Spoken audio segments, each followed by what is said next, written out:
சித்த மரபின் இரண்டாவது குருவாக அறியப்படும் இவரே திருமூலரின் குருவாக விளங்கும் நந்தி தேவர். நந்தி என்றால் எப்போதும் பேரானந்த நிலையில் இருப்பவர் என்று கூறப்படுகிறது. சிவனின் வாகனமான நந்தி தேவரின் வரலாறை இனி கேட்கலாம். திருக்கையிலையில் சிவ சன்னதியில் தொண்டு புரிந்து கொண்டிருந்தவர் வீதஹவ்யர். ஈசன் ஆணையால் ஒரு சமயம் யமனுடன் நரகத்தை பார்த்து வந்தபோது வழியில் ஒரு கல்குன்றை பார்த்து யமன்கிட்ட விசாரிச்சாரு. அதுக்கு யமன், சுவாமி, நீங்க முந்தைய பிறவியில பசித்தவருக்கு அன்னதானம் செஞ்சீங்க, ஆனா கல்லு மண்ணு எதையுமே நீக்காம அலட்சியமா சமைச்சு கொடுத்தனால அதோடைய பலனாதான் இப்படி குன்றாக மாறி இருக்கு அப்படின்னு சொல்றாங்க. அதுக்கு வீதஹவ்யர், என்ன சொல்றீங்க? என்னோட அலட்சியத்தால ஏற்பட்ட இந்த மலைய நானே உண்டு கரைக்கிறேன் அப்படின்னு சபதம் போட்டாரு.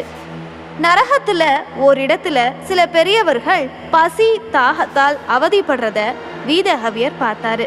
அவர்கள்ட்ட போய் காரணத்தை கேட்டாரு. அதற்கு அந்த முன்னோர்கள், முனிவரே, எங்களுக்கு நீர் வார்த்து தர்ப்பணம் செய்து கரையேற்ற புத்திரர்கள் இல்லை, அதனாலதான் நாங்க இந்த மாதிரி நரகத்துல உலாவுறோம் அப்படின்னு அழுகா குறையா சொன்னாங்க. இதை கேட்ட வீதஹவ்யர், கவலைப்படாதீங்க, உங்களோட துன்பத்தை கண்டிப்பா நான் நீக்குவேன் அப்படின்னு சொன்னாரு. பிறகு மீண்டும் கைலாயத்துக்கு சென்று சிவனிடம், எம்பெருமானே, என் பாவமலையை கரைக்கவும் என் முன்னோர்களை நான் கடை தேற்ற பூலோகம் செல்லணும், அதனால எனக்கு அருள் புரியுங்க பகவானே அப்படின்னு சொல்லி வேண்டிக்கிட்டாராம். சிவனும் வாழ்த்தி அனுப்பினாரு. அடுத்த ஜென்மத்துல வீதஹவ்யர் திருவையாற்றுல அந்தனர் குலத்துல பிறந்தாரு. வீதஹவ்யர் யமனருக்கு கொடுத்த வாக்கிற்காக விவரம் தெரிந்த நாள் முதல் கல்லையே உணவாக உண்டார். அதனால இவர் சிலாதர் என்னும் பெயரை பெற்றார்.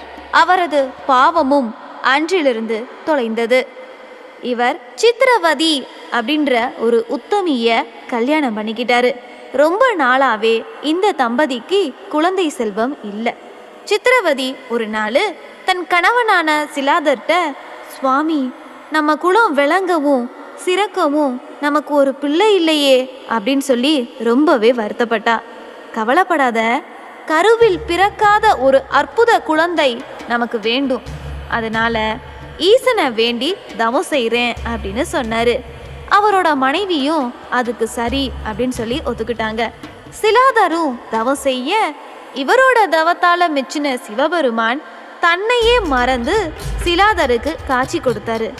இறைவா, என் குலமும் உலகமும் உய்யணும், ஒரு புதல்வனை அருளணும் அப்படின்னு சொல்லி வேண்டிக்கிட்டாரு. நீ கேட்குற வரத்தை நான் உனக்கு கொடுக்குறேன், அதுக்கு நான் சொல்றத நீ செய்யணும் அப்படின்னு சொல்லி சிவபெருமான் கேட்டுக்கிட்டாராம். என்ன செய்யணும் சொல்லுங்க, நான் இப்பவே செய்கிறேன் அப்படின்னு சிலாதரும் கேட்க, சைல மலையில புத்திர காமேஷ்டியாகம் செய்யி அம்சமிக்க புதல்வன் தோன்றுவான், அவனால உன் குலமே புகழ்ல ஓங்கும்னு சொன்னாரு சிவபெருமான். சிலாதரும் சிவபெருமான் சொன்னதை செஞ்சான். ஒரு நாள் சிலாதருக்கு ஒரு தங்க பெட்டி தென்பட்டுச்சு. பூமலை பொழிய வேத ஒளி முழங்க பெட்டிய திறந்து பார்த்தான். அணிகலன்கள் அணிந்த ஒரு ஆண் குழந்தை உள்ள இருந்துச்சு. சிலாதரும் அவரது மனைவியும், ஆ, இது என்ன ஆச்சரியம் அப்படின்னு சொல்லி வியப்போட பார்த்தாங்களாம். இது கண்டிப்பா தெய்வ அருள் மிக்க குழந்தையாதான் தென்படுது, அப்ப இது கண்டிப்பா சிவனோட குழந்தை தான், சிவன் அருளால தான் நமக்கு குழந்தை கிடைச்சிருக்கு, நம் குலத்தை சிறக்க வந்த தவ புதல்வன் இவன் தான் அப்படின்னு சொல்லி சிவனால கிடைச்ச குழந்தை அப்படின்றதுனால அவனுக்கு ஜபேஸ்வரன் அப்படின்னு சொல்லி பேரு வச்சாங்க. ஜபேஸ்வரனோட 7ஆம் ஆண்டு நிறைவு விழா கோலாகலமா நடந்துச்சு. விழாக்கு மித்திரன், வருணன் ஆகிய தேவர்களும் கலந்து கொண்டனர். ஆனா அவங்க ஜபேஸ்வரனை ஆசிர்வதிக்காம தயங்கி தயங்கி நின்றாங்க. இதனால குழப்பமடைந்த சிலாதர், ஏன் தயங்குறீங்க, என்ன ஆச்சு, ஏன் என் குழந்தைய ஆசிர்வதிக்க மாட்டீங்க, போய் ஆசிர்வதிங்க, உங்களோட ஆசிர்வாதமும் என் குழந்தைக்கு வேணும் தானே அப்படின்னு சொல்லி கேட்டாராம். அதுக்கு அந்த தேவர்கள், நாங்க நல்லா இரு அப்படின்னு வாழ்த்துனா மட்டும் உன் மகன் நல்லா இருந்துருவானா, அவனுக்கே ஆயுள் கம்மி தானே அப்படின்ற விஷயத்த சொல்றாங்க. இதை கேட்டு சிலாதர் அதிர்ச்சி அடைகிறான். என்ன சொல்றீங்க? இது சிவபெருமான் கொடுத்த குழந்தை, அப்படிலாம் இருக்காது அப்படின்னு அவங்க கிட்ட ரொம்பவே சண்டை போடுறான். இதை கேட்ட ஜபேஸ்வரன் அதிர்ச்சி அடைகிறான். தன் மகனுக்கு ஆயுள் கம்மி அப்படின்ற விஷயம் கூட தெரியாம சிலாதரும் அவன் மனைவியும் அவனை பாசத்தை பொழிஞ்சு வளர்க்குறாங்க.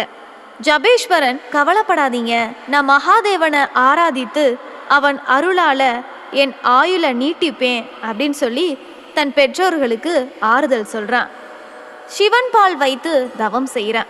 மகிழ்ந்த சிவபெருமான் அவன் முன் தோன்றி அவனை தடவி கொடுத்தார். உடல் பொன் போல் ஒளிர்ந்தது. ஜபேஸ்வரன் ஐயனே என்று வணங்கினான்.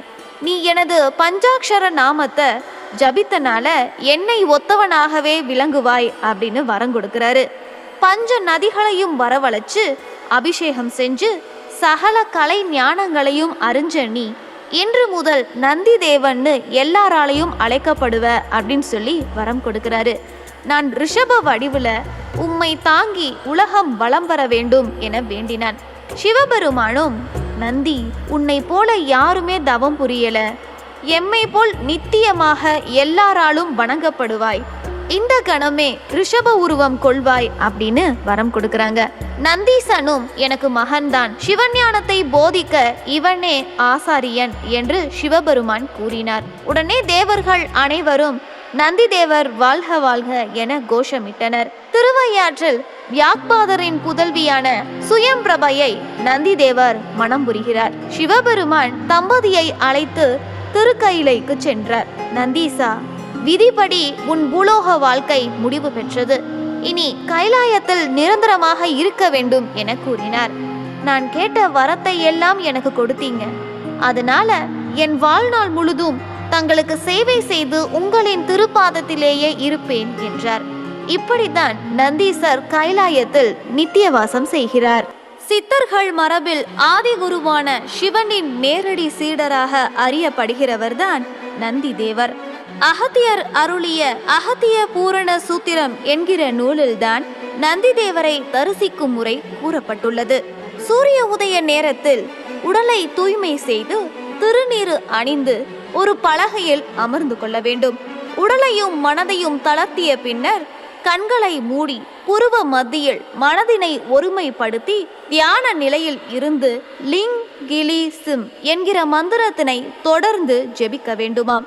இவ்வாறு தினசரி ஜெபித்து வந்தால் பரமகுருவான நந்தி தேவர் நம் இதயத்தில் ஜோதி வடிவாக காட்சி கொடுப்பார் என்றும், அவர் தரிசனத்தை கண்டால் அட்ட சித்துகளும் சித்திக்கும் என்கிறார் அகத்தியர்.